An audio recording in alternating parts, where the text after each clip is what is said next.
आश्रय। साधन को चाटने में देर नहीं लगती माया को, एक बार में ही चट कर जाए पूरा साधन। ऐसे ऐसे अपराधों की वृत्तियां प्रेरित करती कि एक अपराध से पूरा साधन चट जाए। साधु अवज्ञा तुरत भवानी, कर कल्याण अखिल कयानी। परम चतुर नटनागर आश्रयदाता अंदर से युक्ति प्रदान करते हैं, बच, इस युक्ति से बच। उन्हीं की माया है तो वही चाल जानते हैं बचाने की, इसीलिए कहते हैं मामेव ये प्रपद्यन्ते, केवल मेरी शरण में हो जाओ। माया तो इतनी प्रचंड है कि भगवान को भी भगवान मानने के लिए तुम्हारे हृदय में स्थान नहीं रखेगी, स्थान ही नहीं रखेगी, इतनी मलिन वृत्ति कर देगी, तभी तो दुर्गति कराती है। अगर थोड़ा भी भगवान का आश्रय है तो भगवान उसे बचाते हैं, इस माया के तूफान से उसे बचा लेते हैं। हृदय में पुनः वृत्ति जांच कीजिए इस बात की कि अपने आराध्य देव की जगह कोई वस्तु, व्यक्ति, स्थान तो नहीं ले रहा है, क्योंकि इसी आश्रय से आपको भगवत प्राप्ति होगी। हम प्रार्थना करते हैं इस बात को देख लीजिए, सब साधन एक तरफ, आश्रय एक तरफ। भगवान आश्रय को देखते हैं, वो हृदय से होता है। अगर बाहरी चूक हो रही तो मेरे प्रभु बड़े कृपा निधान हैं। ध्यान दीजिए, राहत ना प्रभु चित चूक किए की, करत सुरत सवार हिए की। हृदय से इसने मेरा आश्रय लिया, बस। प्रभु का चित्त इस बात से पक्ष में आ जाता है उस उपासक के कि इसने मेरा आश्रय लिया है। राहत न चित्त प्रभु चूक किए की, चूक हो गई, गलती हो गई, प्रभु बिल्कुल क्षमा कर देते हैं उसको, क्योंकि आश्रित है, मेरी दुरंत माया है, जानते हैं, क्षमा कर देते हैं। यदि साधन बल है तो हिसाब आपको देना पड़ेगा। आश्रित हो तो आश्रयदाता संभाल लेंगे। बड़ा सूक्ष्म विषय आश्रय का है, भागवत में इसका वर्णन है।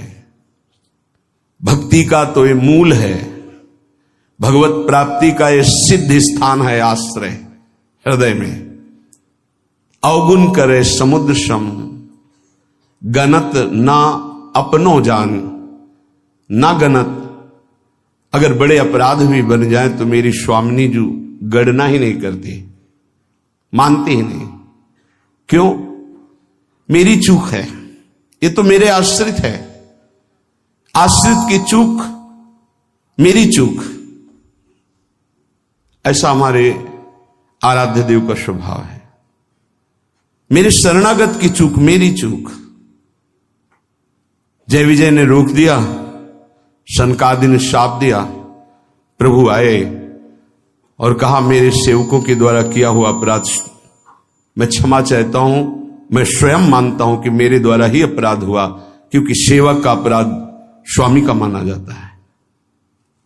मानो स्वामी ने ही अपराध किया। हृदय भर आता है प्रभु की इस आश्रयदाता वृत्ति पर। जय विजय से कहा तुम चिंता मत करो, तुम 3 बार अवतार लोगे, हम 4 बार लेंगे। भगवान ने 4 बार अवतार लिया। रावण कुंभकर्ण भगवान राम रूप से अवतरित हुए। हिरणाक्ष हिरण्यकश्यप भगवान नरसिंह वाराह रूप से प्रकट हुए। वाराह रूप से हिरणाक्ष को परम धाम, नरसिंह रूप से हिरण्यकश्यप को शिशुपाल दंतवत श्री कृष्णचंद्र जी के रूप में 4 अवतार लिए। तुम चिंता मत कर। भगवद आश्रय गुरु कृपा का फल है। गुरुदेव कृपाल हुई, भगवद आश्रय दृढ़ हो गया। आश्रित मगन रहता है, अगला कदम कहां पड़ेगा उसको चिंता नहीं है, क्योंकि मेरे जीवन की डोर मेरे आश्रयदाता के हाथ में है। वो जिधर लगाम से खींचेंगे उधर ही इंद्रिय और बुद्धि ये सब उधर ही लग जाएंगे। नाथ आप देख लो, मैं आपकी शरण में हूं। बड़े बड़े महाभागवतों ने इसी आश्रय के बल पर मायावी नाना प्रकार के काम क्रोधात पर विजय प्राप्त की। ये बड़े मायावी, समझ में ही नहीं आता। अगर शत्रु शत्रु के रूप में आए तो समझ में आवे, लेकिन शत्रु परम मित्र के रूप में आ जाए तो समझना बड़ा मुश्किल होता है। शत्रु यदि रिश्ते नाते के रूप में आ जाए बड़ा कठिन होता है। तो मन बुद्धि का संबंध बहुत समय से देहाभिमान में है। देहाभिमान में ही ये सब छुपे हुए विकार बैठे हैं, पता नहीं चलता। ऐसा लगता है हम निर्विकार हो गए, पर विकार छुपे हुए सूक्ष्म रूप से रहते हैं, अवसर आने पर प्रबल हो जाते हैं। इसलिए उपासक आश्रय, देवर्षि नारद को प्रचंड माया का भगवान से प्रेरित होकर आक्रमण करना, मोहित हो जाना, बिल्कुल तन्मय हो जाना। पूरा प्रसंग में ध्यान से सूक्ष्मता से देखिए। वो कह रहे इस समय कोई साधन भजन नहीं होगा, बस मुझे ब्याह करना है। लेकिन उस समय भी आश्रयदाता की स्मृति नहीं गई। ये आश्रय जोर का होता है। विचार किया कि मेरा हितैषी कौन, बोले हरि। ये महाभागवत की स्थिति को बार बार प्रणाम है कि ऐसी प्रचंड माया के बीच में भी आश्रय नहीं भूले और एकांत होकर पुकारा, प्रभु पधारिए, हरिए सामने।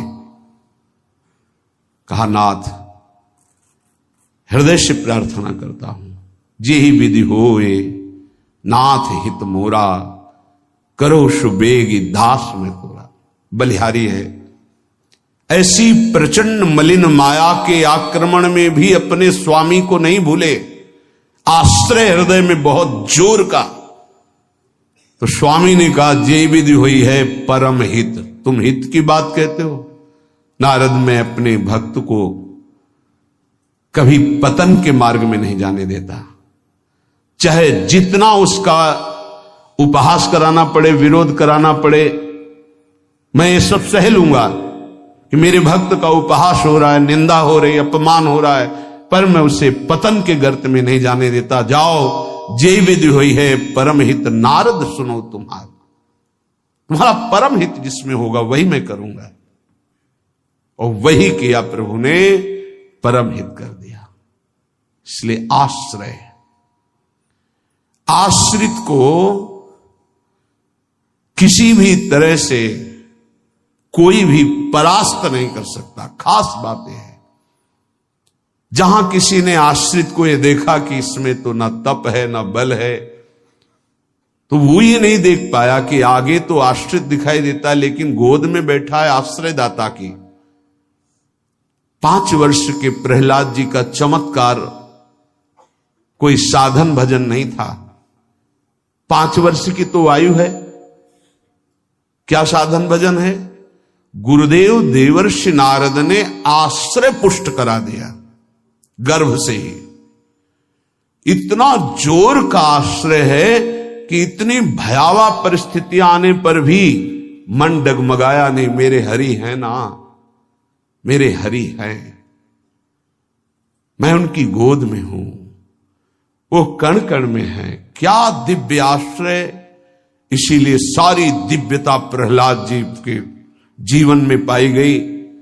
गुरुदेव नारद जी से पहले उनका स्मरण होता प्रहलाद, फिर नारद। प्रहलाद नारद पराशर पुंडरीक व्यासंबरी सुख सौनक भीष्मदाल ध्यान। सबसे पहले भक्तराज प्रहलाद जी का नाम, क्योंकि 5 वर्ष की अवस्था में निष्काम धर्म की चरम सीमा में आश्रय की भारी स्थिति में प्रहलाद जी को पाया गया। ध्रुव जी भी महाभागवत हैं, पर पहला नाम नहीं लिया गया क्योंकि उन्होंने अटल पदवी की आकांक्षा की। निष्काम धर्म की चरम अवस्था प्रहलाद जी की। नरसिंह भगवान प्रकट हुए और पूरी लीला करने के बाद प्रहलाद जी को गोद में बैठाल के कहते, मेरी आज्ञा है, आप वरदान मांगो। हां प्रभु, आपकी आज्ञा का पालन करने के लिए वरदान मांगता हूं कि मेरे हृदय में कुछ मांग ही न रह जाए। ये क्या वरदान? मेरे हृदय में कुछ मांग ही न, आपको पाने के बाद अब क्या मांगू, क्या पाऊं? आश्रय, दृढ़ आश्रय, ये देहाभिमानी की समझ में नहीं आएगा। भगवद आश्रय, हृदय से आर्त भाव से जितनी दिव्यता वो सब आश्रय में विराजमान रहती है। इसलिए नाम आश्रय, धाम आश्रय, रूप आश्रय, लीला आश्रय, ये सब उसी परम आश्रय के खंभे हैं जिनके ऊपर प्रेम महल बनता है। इसी प्रेम महल में अद्भुत विलास और उसी में आपका प्रवेश, प्रेम विलास में। नाम रूप लीला धाम ये महल के खंभे हैं, प्रेम महल के। और आश्रय, दृढ़ आश्रय आराध्य देव का। कैसा दृढ़ आश्रय?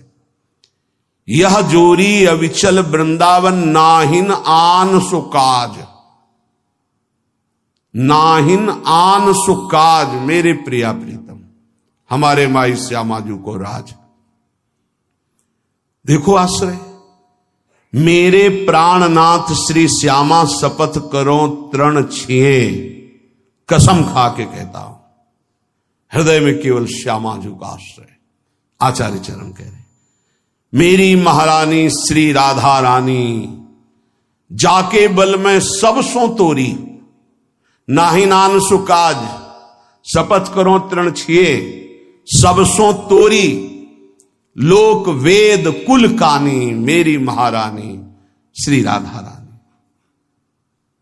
ये महान पुरुषों ने आश्रय को अपने हृदय की कृपा करके परिचय दिया, तब समझ में। आश्रय सच्ची कहते हैं, आश्रय एकमात्र आश्रय। नहीं ऐसी धूल भरी आंधी कि तुम समझे नहीं पाओगे कि साधन कर रहे हो कि असाधन कर रहे हो। बहुत सावधानी की जरूरत है, क्योंकि चित्त द्रवित हो जाता है।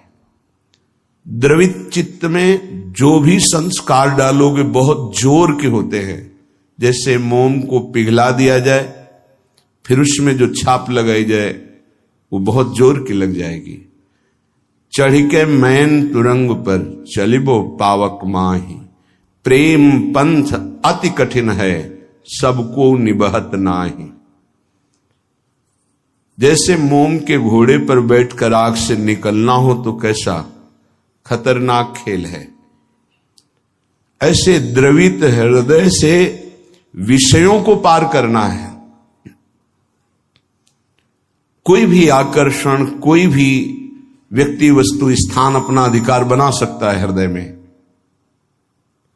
क्योंकि द्रवित हृदय, एक बार छाप लग गई तो द्रवित हृदय की छाप को मिटाना बहुत कठिन होता है। इसीलिए उपासक को जब वो असावधान होकर विषय में फंस जाता है तो बहुत ही आसक्त चित्त पाया जाता है, क्योंकि वो निर्मल द्रवित हृदय का सीधे हृदय से प्यार करता है, वस्तु से, व्यक्ति से, स्थान से। नहीं तो हिरन कोई प्यार की वस्तु जिस प्रेम के कारण अपनी रानियों का, पुत्रों का, राज्य का, समाज का त्याग कर दिया, उस प्रेम के आगे हिरन क्या चीज था। पर द्रवित हृदय, छाप लग गई, अगला जन्म हिरन का हुआ। द्रवित हृदय उपासक का होने लगता है। मलिन हृदय की छाप तो मिटाई जा सकती है, ये सूक्ष्म विषय है। विषयों में खेल रहा है, कोई भगवान से मतलब नहीं, तो जब जगेगा तो उसका हृदय साफ किया जा सकता है। जब ज्ञान होगा, उसको सत्संग मिलेगा तो सुधार बड़ी तीव्रता से हो जाएगा, यदि कुसंग ना हो तो। लेकिन यदि उपासक का हृदय आसक्त हो जाए तो बहुत ही उसमें विचित्रता पाई जाती है। जैसे द्रवित हृदय किसी रूप में फंस जाए, शरीर में फंस जाए, वस्तु में फंस जाए, उसकी एक विलक्षणता होगी उपासक की। जैसे वो प्रभु की तरफ चला था, वैसे ही विषयों में अनन्य होकर के चलने लगेगा। द्रवित हृदय बिल्वमंगल जी चिंतामणि में अत्यंत आसक्त, हटे, प्रभु में मन को लगाने की चेष्टा की, लगा, फिर वैसे ही एक नववधू को, फिर वैसे ही नवीन आसक्ति, अर्थात वो अभी हृदय से छाप मिटी नहीं थी। इसीलिए उन महापुरुष ने अपनी दोनों आंखों को ही विदा कर दिया। मेरे नाथ से तू फिर मुझे विमुख किया, अब संसार को देखूंगा ही नहीं। दोनों आंखें फोड़ ली। द्रवित हृदय अत्यंत आसक्ति, ये विषयी पुरुष नहीं कर सकते ऐसी आसक्ति, वो विषय में भी ऐसी आसक्ति नहीं कर सकते जैसी उपासक आसक्ति करेगा। इसलिए बहुत सावधान, उपासना के मार्ग में अपने आराध्य देव की जगह किसी को नहीं देनी चाहिए। उनकी जगह कोई है ही नहीं, समान ही नहीं, तो बढ़कर क्या है। पर सही मानिए हम अपने आराध्य देव से बढ़कर किसी को स्थान दे देते हैं, वो चाहे कोई शरीर हो, वस्तु हो, स्थान हो, कुछ भी हो।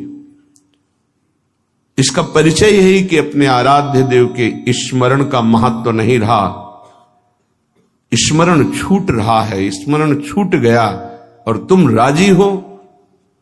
तद स्मरणेन परम व्याकुलतेत, इसका मतलब तुमने अपने आराध्य देव से बढ़कर कुछ मान लिया। बड़ी मलिन बुद्धि है, बड़ा मलिन मन है। इष्ट कृपा गुरुदेव कृपा अवसर आता है मुक्त होने का। इंद्रियों को संयम में कर कर प्रेम समुद्र में डूबने का, पर धिक्कार है ऐसे मन को, ऐसी बुद्धि को जो पुनः मलिन भोगों में फंसा देती है, मलिन संसार के राग में फंसा देती है। विचार करो, कोई भी उपासक जब गृह त्याग करता है वास्तविक भगवत लक्ष्य करके, तो कितनी सामर्थ्य उसके हृदय में भगवान देते हैं कि माता के चरणों का राग, पिता के दुलार का राग, परिवार के राग को स्वाहा करके, शरीर के राग को पता नहीं भोजन मिलेगा कि नहीं, व्यवस्था होगी कि नहीं, कोई पीटेगा, अपमान करेगा तो सह लेंगे, हर कष्ट सह लेंगे, पर प्रभु को प्राप्त करेंगे। हृदय का लक्ष्य ये होता है हर उपासक के, जो गृह त्यागी होता है, जो वैराग्यवान होता है, जो भगवत मार्ग का निश्चय करने वाला होता है, इतना सुंदर दृढ़ संकल्प करने वाला, फिर किस वस्तु व्यक्ति स्थान का महत्व रखता है? किसी का नहीं। तो फिर क्यों आसक्त हो जाता है? बड़ी लंबी लंबी यात्रा करके भगवत मार्ग की, फिर किसी क्षुद्र विषय में विश्राम मानने लगता है, मनोरंजन करने लगता है। जहां दिन प्रतिदिन वैराग्य बढ़कर के उपरति की स्थिति में आना चाहिए, वहां वैराग्य घटकर राग की स्थिति में आ गया। किसी वस्तु व्यक्ति स्थान की प्रियता ने अधिकार कर लिया हृदय में, ये भारी विडंबना, माया का प्रबल आकर्षण। बड़े कृपा पात्र हैं, उनके चरणों की वंदना करता हूं जो उपासक अपने आराध्य देव की जगह किसी को नहीं देते, अपने आराध्य देव के समान किसी को नहीं समझते, अपने आराध्य देव के लिए सर्वस्व त्रिभुवन के पद भोगों का त्याग कर देते हैं। सतरति सतरति सा लोकान तारयति, वो तर जाते हैं, वो लोगों को तार देते हैं। ऐसे महापुरुष बिरले होते हैं। भगवत कृपा से जो मार्ग मिला है वही मार्ग है। मम भक्ति युक्तो भुवनम पुनातु, मेरी भक्ति से युक्त हृदय वाला संपूर्ण लोकों को पावन करने की सामर्थ्य रखता है।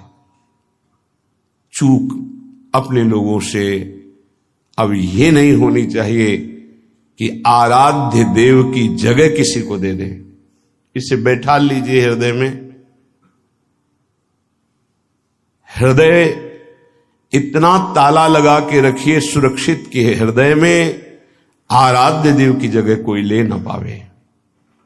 विश्वास कीजिए, बहुत प्रचंड भगवान की माया है, उन्हीं की है, इसलिए वो इतनी समर्थ है कि उनके स्थान में किसी को भी बैठाल सकती है। बहुत से नीच नीच वृत्ति को, बहुत से नीच नीच वृत्ति को, विश्वास कीजिए इस बात पर। अगर भगवान का आश्रय है तो साधु समागम मिलेगा और आपकी चूक का तत्काल सुधार होगा, तत्काल सुधार होगा। पर यदि अहंकार युक्त साधन रहा है तो लंबे समय तक तुम्हें जलना पड़ेगा। जब तक अहंकार गलित होकर आर्त भाव से पुकारोगे नहीं कि नाथ मुझे बचा लो, तब तक ये माया पछाड़ती रहेगी।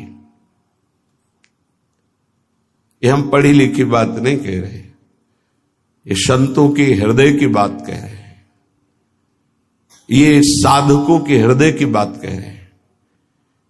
जो हृदय में चिंतन हुआ उसकी बात कर रहे हैं। अगर हृदय को तन्मय किया जाए तो पूरे विश्व ब्रह्मांड में जितने हृदय, सब हृदय की बात हृदय में आ जाएगी। जैसे ध्रुव जी ने अपनी प्राणवायु बंद की तदात्म भाव से, तो संपूर्ण विश्व की चराचर जीवों की वायु अवरुद्ध हो गई, क्योंकि परमात्मा हृदय में विराजमान है। जो उसको जागृत कर लेता है तदात्म भाव से, जो पूरे विश्व को अनुभव करा सकता है। इसलिए मम भक्ति युक्तो भुवनम पुनातु। उपासक आश्रय से भगवत प्राप्ति होती है। इतना दृढ़ आश्रय, अन्य अवलंबन न हो, अन्य आश्रय न हो। जब तक शरीर का आश्रय रहता है तो देहाभिमान स्फुरित होता है, देहाभिमानी सोचता है कि अगर हम भगवान का आश्रय लिए तो हमारा साधन छूट जाएगा, क्योंकि साधन से देहाभिमान की पुष्टता होती है। मैं करता हूं, अहंकार विमूढ़ात्मा करता हमिति मन्यते। और जब हम आश्रय पर चित्तवृत्ति देते हैं, निरंतर उनका चिंतन, निरंतर सेवन, निरंतर गायन, निरंतर आश्रय, तो अभिमान गलित होता है। ये आंतरिक युक्ति है। अभिमान न रहे तो किसी विकार की ताकत नहीं कि हृदय में प्रवेश कर जाए। भ्रम तभी माया पैदा करती है जब अभिमान होता है। गरुण महाज्ञानी गुण राशि, महान ज्ञानी भगवान के वाहन, जिनके पंखों से सामवेद की ध्वनि निरंतर होती रहती है, उनको भ्रम हो जाना बड़े आश्चर्य की बात है। भगवान के नित्य सेवक, नित्य दास जब हरि विराजमान होते हैं, उनके पंखों से सामवेद की स्तुति होती रहती है। परम पवित्र, उनके हृदय में भ्रम हो जाना, ये श्री भगवान है, जिनको एक निशाचर नागपाश में बांध देता और मैं मुक्त करता हूं, उस समस्त जगत को मुक्त करने वाले प्रभु है। नहीं, कैसे प्रभु हो सकते हैं? इनकी तो दशा में देख रहा हूं, नागपाश में कैसे पीड़ित हो रहे हैं।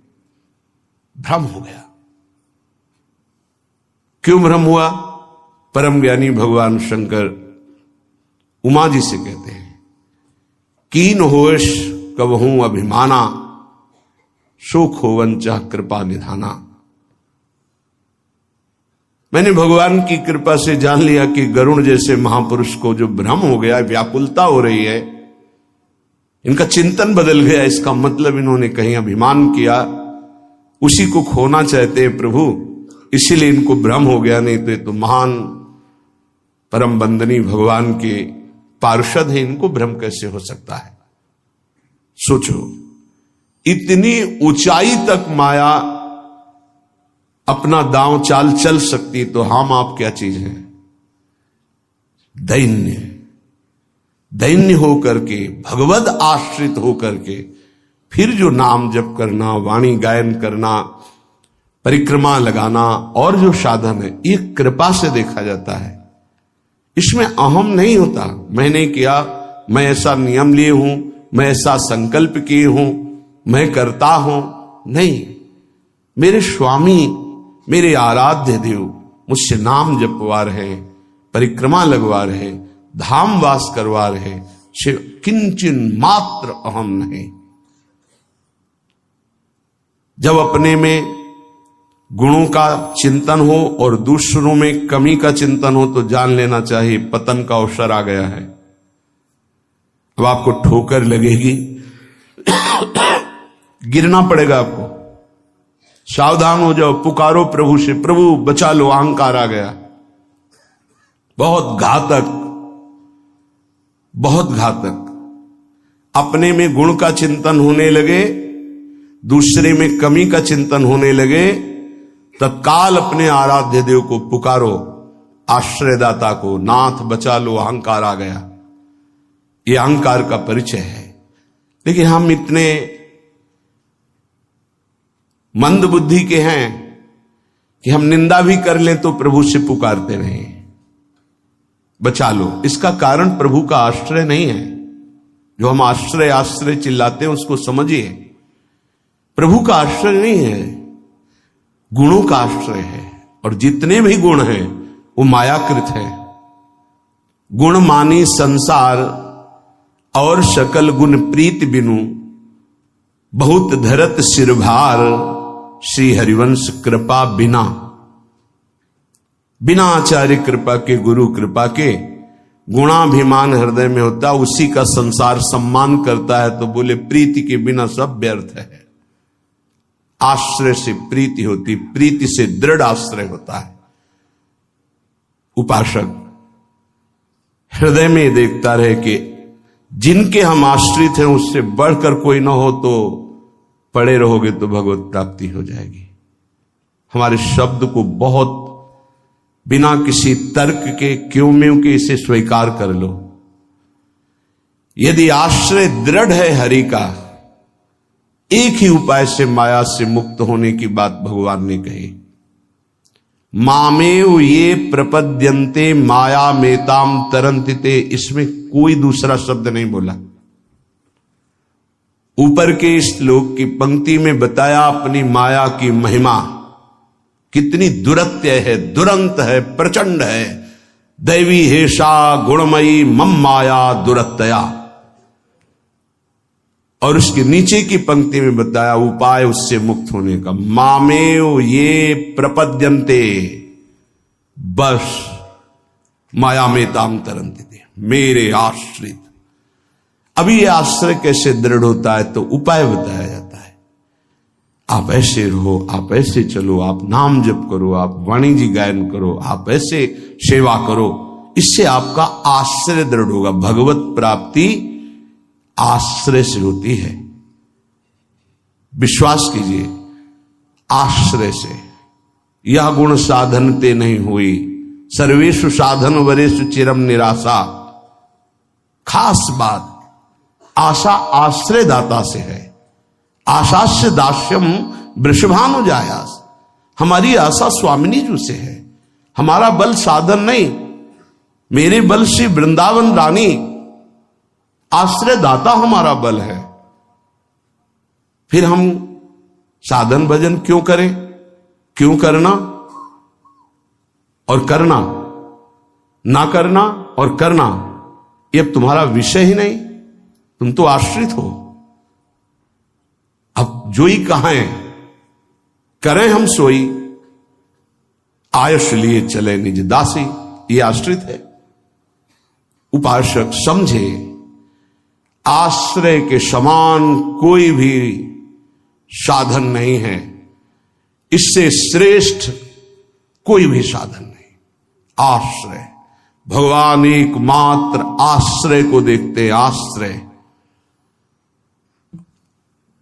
अगर अंदर से भगवद आश्रय है